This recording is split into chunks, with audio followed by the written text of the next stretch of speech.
Well, I am creating a follow-up video on the APRS Tracker4 configuration. Christoph reached out to me and said, hey, I'm having some issues setting it up. Can you give me opinions about it? And I jumped in yesterday afternoon and subsequently hosed my Tracker4. So worked on it yesterday afternoon and this morning and got it back running again with some older firmware. I'm in the backyard. It's very windy today, and I'm not going to do a whole lot of editing. That means a lot of background noise, wind, and ums as I work through this video. So let's get started. I'll show you what I have set up here first. I just have the Tracker4, and I'm going to connect it via USB, so it'll be in serial mode, getting its power over USB. And then I have my GPS antenna, just so it can get a good signal, just so we can roll that out. And I'll kind of show what I did in identifying what the issues were and how we can load and unload, reload firmware on the command line and that sort of thing. So let's get started. Alright, so first of all, I have my MacBook Air and I don't have it connected yet. It's turned off. Let me just adjust the screen, and you're going to get some reflection on this as I'm kind of turning it around, trying to figure out what the best orientation is for viewing. But anyways, so let me log in here, and looks like somebody has replied to me. Well, so it looks like at least Warren is in a better position, although broken just the same. So anyway, so let's get to the Tracker4. Right now, the disclaimer in the top right says, hey, we're not connected. So we're going to fix that first. So why don't we do that? I'm just trying to orient this so we have a good view. And I may have mentioned that we're going to be using USB and to power and for our serial connection. So let's do that. So you'll see where right here it says disconnected, and as soon as I connect it, and also up here in the top right, this is just my serial app, and so yours will look a little different, but that should go away once we connect. So we got power, and let me just bring this over so it's kind of what I've done now, you see quite a bit of messages coming up across the screen, and what I did is I followed the advice in the manual and enabled debug logging, and I increased the debug level so I could see more messages. I will say though that you don't get a ton of messaging over serial, but at least it's better than it was. But let me kind of show you, if you use the so the show command is new for 162, I believe, or 161, in that range of firmware. Doesn't work in this older version of firmware, 145. So you have to kind of refer back to your user manual for the commands. And if you just scroll down here, let's see, logger. I'm not using a remote logger system yet. I haven't downloaded software to do that, but let's get down here to the debug on, right? So debug on is how we turn on debugging, and debug 7 is how we enable verbose debug logging. So debug logging, all debug means is all the messaging that you have available, go ahead and print them out on the screen or in a log file. So debug on, and we don't, there we go. So now we get a ton of messages here. And debug 7 is the verbose logging. So debug 7, I believe, is saved in a configuration file. Debug on looks like it's only enabled for that one session. So maybe another thing that we could do in creating a setup or startup script to do that. But anyways, helpful for tracking down. Some people complained about not being able to transmit properly, and so really you would want to do these two things first of all, so you can see at least a little more insight into what's going on. Interestingly,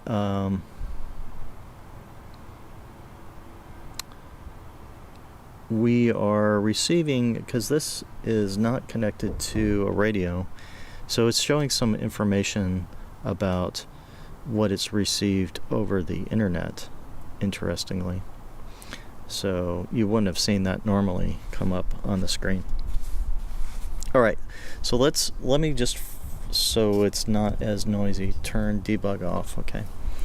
And we are going to do the info command, and that doesn't give me, I think if I do firmware, or no, version, right? Version. So version will tell you what version of firmware you currently have installed on the Tracker4. And let me go to, sorry about that, you can either do it via the serial command line, or you can look in your user interface, meaning like on the Mac side it's mounted as a another device here, Tracker4. So this is showing the same thing as the command line.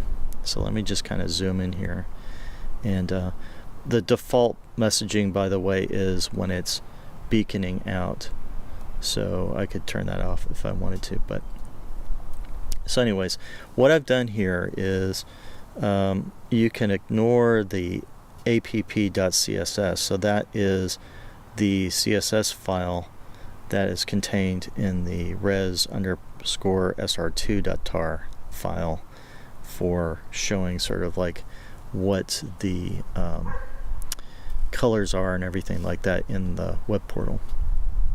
The configuration.bin is the settings that I have whenever I save it. Those settings are saved to that config.bin file. Then you'll see these two files which aren't there by default. Tracker4.bin is how the developer names their firmware, and what I've done is I've downloaded those manually and renamed them so I can keep track of them separately. And you'll see over here where they're different sizes. The newer one is actually smaller than the older one, but contains more features. That's just as developers are improving their software and that sort of thing. So anyways, so that's how I'm keeping track of it. If you were to download the current version of firmware, it would just be called t4.bin, and certainly you can use it that way. But what I should have done is I should have, as soon as I had it, as hindsight, had I known, I would have downloaded the version of firmware and just renamed it t4_161.bin, and that way been able to just step back to the prior version. But anyways, so let me just zoom in a little more here. So alright, so first thing I'm going to do is I'm going to load the latest version of firmware. Now we can do that two ways. We can load or update to the latest version of firmware automatically using the update command, or we can load a specific version of firmware manually using the load fw command. So either way. So I'm going to do it like everybody else does it. And oh, by the way, so before we do an update to the firmware, you'll see here the activity light is blinking happily, and that is indicating a GPS signal, and this is not going to transmit receive because I don't have a radio connected. But anyways, make a note of that. That is what a happy, healthy activity light should look like. Alright, so we are going to run our update command. Well, that was better the way I had it. and I'll just do that. All right. So it fetched the version of firmware that's currently published or hosted online, and it's updating to 1.6.2, and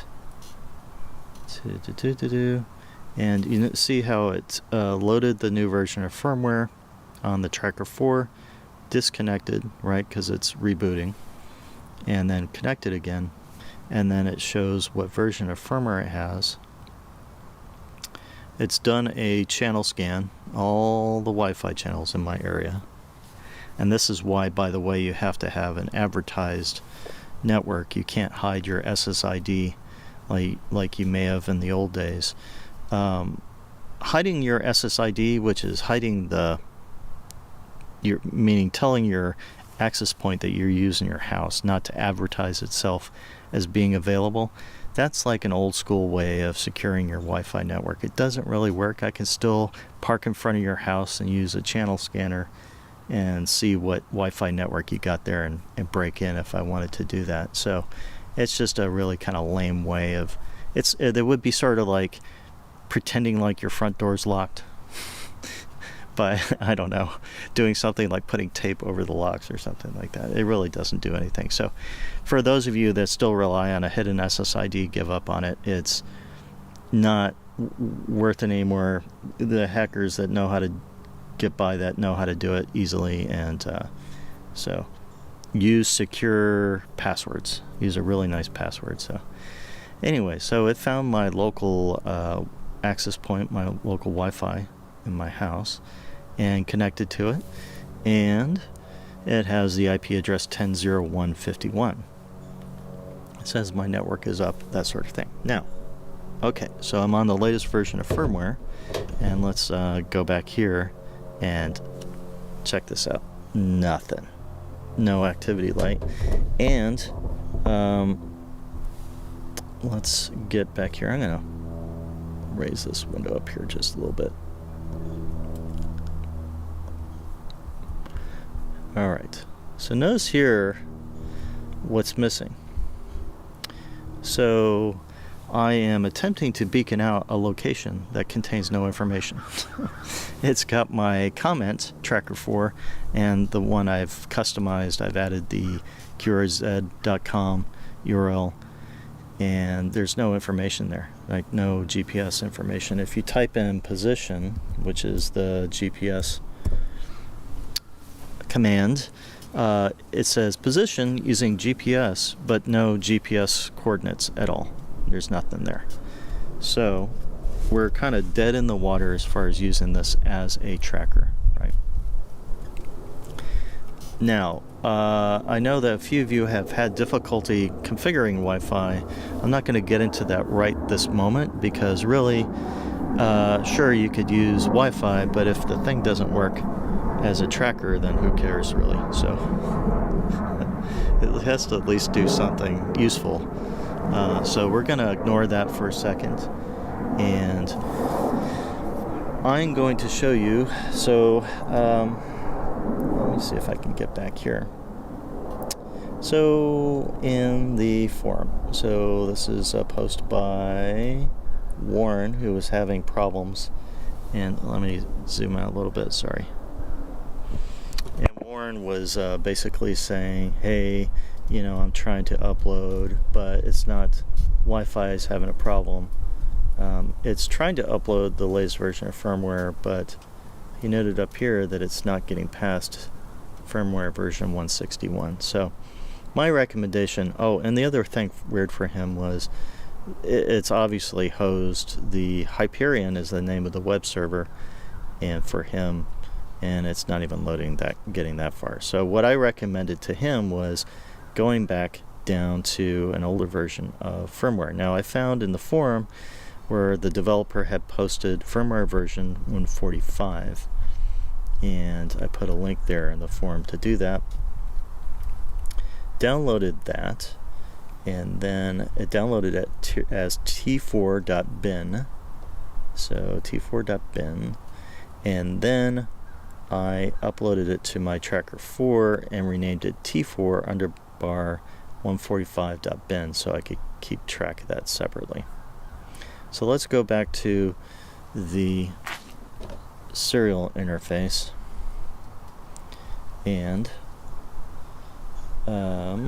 we can load FW T4. I always do that.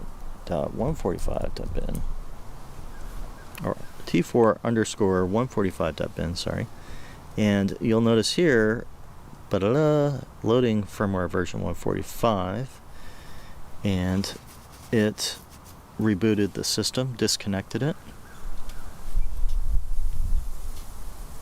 reconnected. The Wi-Fi setup process appears different here. I think what the developer did was he do a channel scan first to find the default network, and then if that wasn't available, would do this, setting up of its own access point.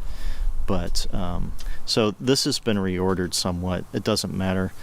I was still able to find my default network, and we are up and have a at IP address. Alright, so that's kind of how that looks, and I am back at a good activity light. Let me give you another view of this. I know for some of you it's like, dude, it's all over the place, but let me give you I don't need to know what my friends are doing on Facebook today, sorry. So if we zoom out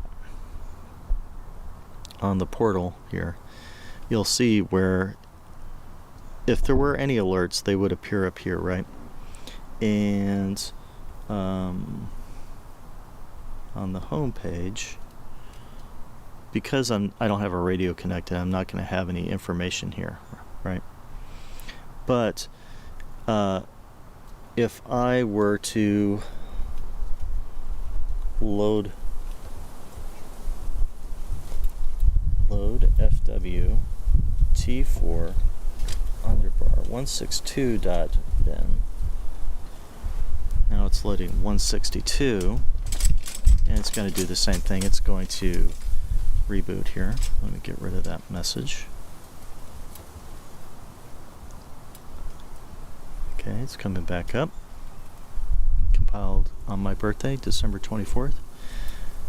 And then it does its channel scan. And to me, it's interesting. There is a network here. Now it's a very low signal network, but interestingly that it doesn't show up in the list up here. So it's obvious to me that the developer has made improvements in the driver, or maybe integrated improved drivers, but it's interesting that, or at least to me, it looks like it's doing a better job at identifying local networks to connect to in the latest version. But anyway, so we'll go back to, so that means, hey, I'm not back up yet, or at least you're not looking at the current version of Portal software. So I'll reload the web page. Aha, we have a new icon, and that new icon says no GPS fix, meaning, I guess that means we don't have a GPS signal or GPS lock on the coordinates or anything like that. So anyway, so that's another indicator that GPS is no functioning on this current version of firmware. Alright, so that's essentially kind of where we're at for the moment. Load FW T4 dot, oh sorry, keep doing that, 145.bin, and we'll reload the 145.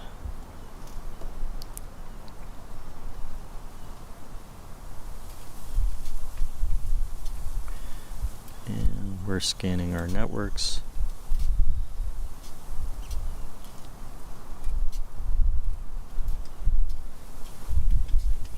And we should connect, yep.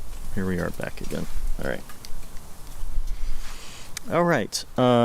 Anything else here? I think that's kind of really it. Like I said, some of the tools that are available in the newer versions of firmware aren't available in the older versions of firmware. But like I mentioned, if I zoom in here, if I do the debug on, and then I can see more information than I would without debug enabled. I say debug 7, and then I've really kind of cranked up the logging level. Wi-Fi. The other thing that you can do here is see where it says Wi-Fi connect. This is the name of your network, and this is your password. You can connect manually to see if you can connect there. But again, your Wi-Fi access point needs to be broadcasting, and it needs to be listed there like we saw on boot. Otherwise, the Tracker4 won't connect to it. Unless it sees it over the air, it won't be able to connect to your access point. If you're unsure, and like you've made some changes on your local access point, you can do Wi-Fi scan. And we have to disconnect first. Wi-Fi disconnect. Sorry. And then Wi-Fi scan. Right, and so we can see a lot of detailed information about the local network and the current state. And then we can basically then take this information and use it to help us figure out why it's not connecting, right? So it's a much more verbose activity log, and then we can say Wi-Fi connect, and then the name of the network, and then our password, right? And I'll just turn it off here a second. So then it is going through and connecting to my Wi-Fi network, and if I had a problem doing that, then we could see what's going on there. So that's kind of how you can use the debug logging and the level of debug logging to manually connect, scan for connect to your network to figure out what's going on there. Then the only other thing here, so we have a way of reinitializing or resetting or reinitializing the Wi-Fi, and I've tried that here in troubleshooting what others are having a problem with. I'm not so sure that does anything other than the same thing, I guess, if you just hold power and let it reload. We don't yet, or I haven't found yet, a newer or older version of firmware for the Wi-Fi hardware, so we really can't load the version there independently from the Tracker4 firmware. And if we were having a problem, obviously we wanted to validate that we could connect. We can change the mode, access point, direct connect as a Wi-Fi client, that sort of thing. You can do those here as well. Anyways, that is kind of it in a nutshell. Hopefully that helps somebody out there just kind of like get some rough concepts in how we go about troubleshooting this kind of thing. Hopefully the developer follows up with an updated version of firmware that restores the GPS version, but at least for now we have a functioning version of firmware that we can work with and continue playing with this and seeing if we can learn more about it. Alrighty, I'm going to let you guys go. You have a great rest of your week, and we will talk to you later.